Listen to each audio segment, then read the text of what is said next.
7 days. What is this video about?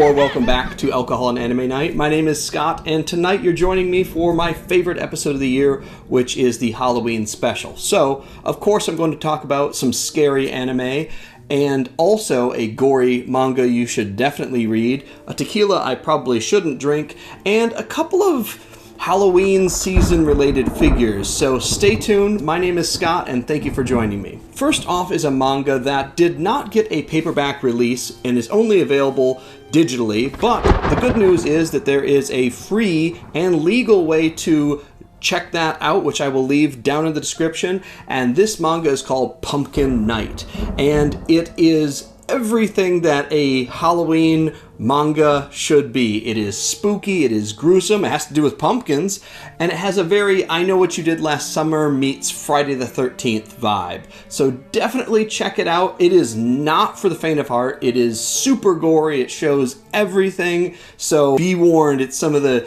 cringiest, like, oh, you're gonna grit your teeth when you see some of the stuff, but it is true gore horror, and I love it. So check it out online, and there's a couple of ways to view it digitally, but one of them I'll leave a link below that you can actually do it for free legally, at least the very first episode. The second thing I want to talk about tonight is this tequila, and this is the Devil's Reserve from Jose Cuervo, and I've never had it. I'm going to be completely honest. I picked it up just for this episode. The green bottle is very reminiscent of almost like absinthe, and that was actually what caught my eye. I thought maybe it was absinthe, but it's not. It's tequila, so, man, I typically don't like tequila at all, so it's going to be quite a test to see if I like this. And I'm just going to have it straight. I'm going to pour it into this skull shot glass, so I'll let you hear me crack it here. Oh, it's definitely got a almost like a plant-like scent to it. That's the only way I can say. I kind of smell like plants. That's the only way I can describe it. So I guess maybe kind of botanical. I'm going to be honest, I'm not looking forward to this. All right. That's probably too much. Jeez. All right. Here we go. Come by.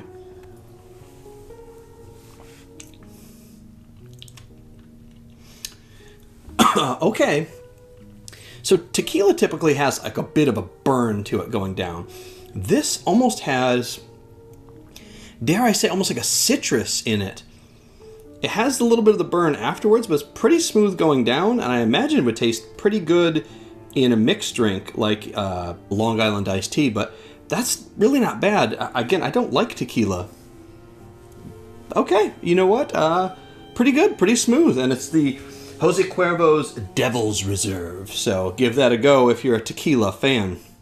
So the next thing I really wanted to talk about was figures. We've done a lot of figures this year, and one of the ones I wanted to talk about was something I don't feel like is getting enough press, and that is a pre-order from Snail, who is just cooking this year, and that is their zombie Grisa girl, and she kind of looks like a mummy, but they're calling her a zombie. I don't know what it is about this. I don't know if it's the color. I don't know if it's the faces. It is just a cutesy kind of zombie girl, and I really think it would be perfect for somebody's Halloween display. I almost think you could get a couple of these with the different faces. There's even swappable arms, so there's like almost like an exposed bone bit that you can have her like basically holding her own arm, and there's even a way that you can have it look like her hand is coming up out of a grave. And it's really a cool figure. I mean, if you're into those kind of things, those snail shell figures are really neat for display, and I just feel like it'd be cool for a Halloween anime display, and you could do so much with it. It's probably going to be about $60 depending on where you get it from. I'll put a link below. The only thing I would say, and I just can't believe I'm saying this, I actually think that they should have went with a little bit more of a modest chest on this. This huge like F cup that they've given this character probably is a turnoff to a lot of people as far as actually wanting to display it. So I know that on some figures they have swappable chest pieces and swappable torsos. I think they actually could have benefited from that in this way to kind of give it a little bit more of a PG-13 rather than closer to an R rating on this figure. But either way, check it out. It's pretty cool, and if it's up your alley, definitely pre-order it, because I think it's actually going to go pretty fast. The other figure I wanted to just give a little bit of press to is the Transformers and Ghostbusters crossover figure. Now, this is the one from Afterlife specifically, and I've actually held up on opening it for years now because I really liked it, but then I saw the eBay prices for it. I was like, oh, I really don't want to open it if this thing's worth like $90. But as it turns out, there's actually been 3 releases of this mold. There was one back in, I want to say 2019, then there was one done for Afterlife, and then there was one done very recently this year, I believe. And the difference is that the only one that really has a big difference is this one from the Afterlife, and you can see it's got some kind of almost like rust weathering here, and on the side of the door you can see like the logo's a little bit cracked, and even the light bars on the top are kind of faded, and so it's got that kind of found it in a barn type look to it, which I kind of dig. And this one is really the only one that is kind of, I guess, kind of rare. But I just really liked this mold, and I held off on opening it, and I did unbox it with my daughter and had some fun with that. But this particular version that I had also came with a comic book, and it came with these 2, I guess, kind of rubber ghosts. It came with Slimer, and it came with the Muncher, I think it was, from the Afterlife movie. And that particular thing is exclusive to the Afterlife version of that. So you can get this mold in just the car. It doesn't come with all the other extras. I think it maybe came with one of the ghosts, but it won't come with the comic book and things like that. So because I knew I could get this, and they kept making the mold a little bit more, I decided to open it and have some fun with it. So a couple of things, if you are interested in this, again, it's really cool. If you want the kind of more just plain white version, again, this one's more almost kind of pearl. I don't know if you can tell, but it's almost yellowed almost on purpose to kind of like give that fading effect. The other 2 molds are bright white as if the Cadillac's brand new. And that's the other thing. This is actually an officially licensed General Motors 1959 Cadillac. So it is very cool. The detail's great. This whole roof rack, actually, that is essential, iconic to the car, believe it or not, is all integrated, and this actually transforms into the proton pack for the robot. So the car mode, again, it's just legit. If I just told you that this was the same model to be displayed, you'd be like, yeah, that's a really cool Ecto 1 model. But the idea that this transforms, and the transformation is pretty easy. The absolute hardest part is this entire roof rack thing, which is very fiddly, and I actually had to modify the instructions to get it to fit the way it does. So I will say that part's not awesome the way that fits on here, but it is cool that the roof rack actually transforms into being the proton pack. Now, the figure itself is really cool. He's actually pretty big. He's about this big. But I will say there's only one real negative I would give to it, and it's that it doesn't really have ankle tilt, which is kind of a standard on even the most basic Transformers now. And I think it's because it's technically an older mold, but I'll tell you what, this is a banger of a figure. So if you can find this anywhere reasonably in the $30 to $40 range, by all means.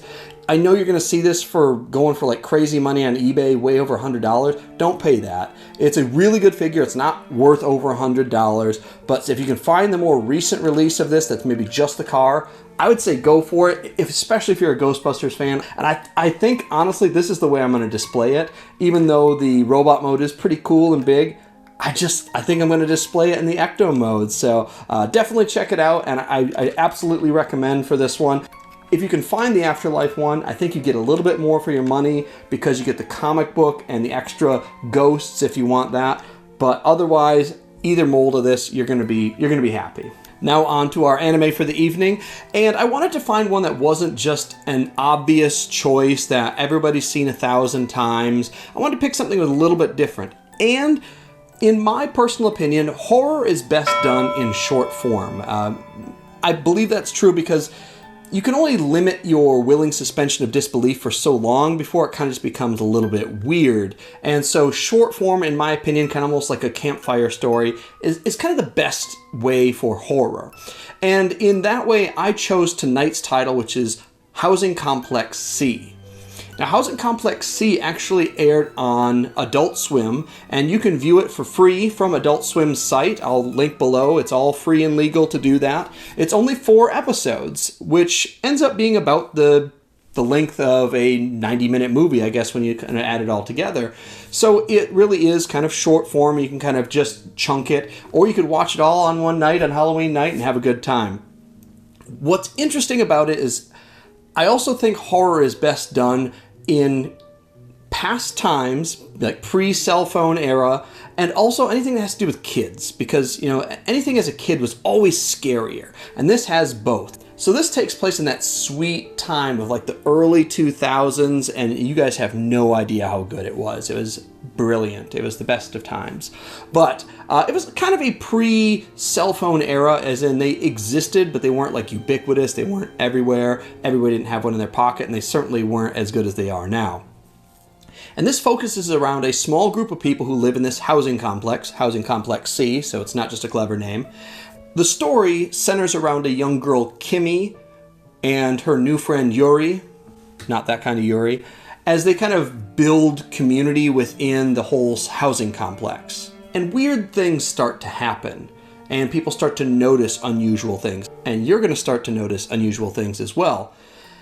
And what ends up happening is you'll end up, believe it or not, going back and watching an episode and be like, oh, I didn't even notice that. And they're kind of quick about some of these little hints they give you along the way.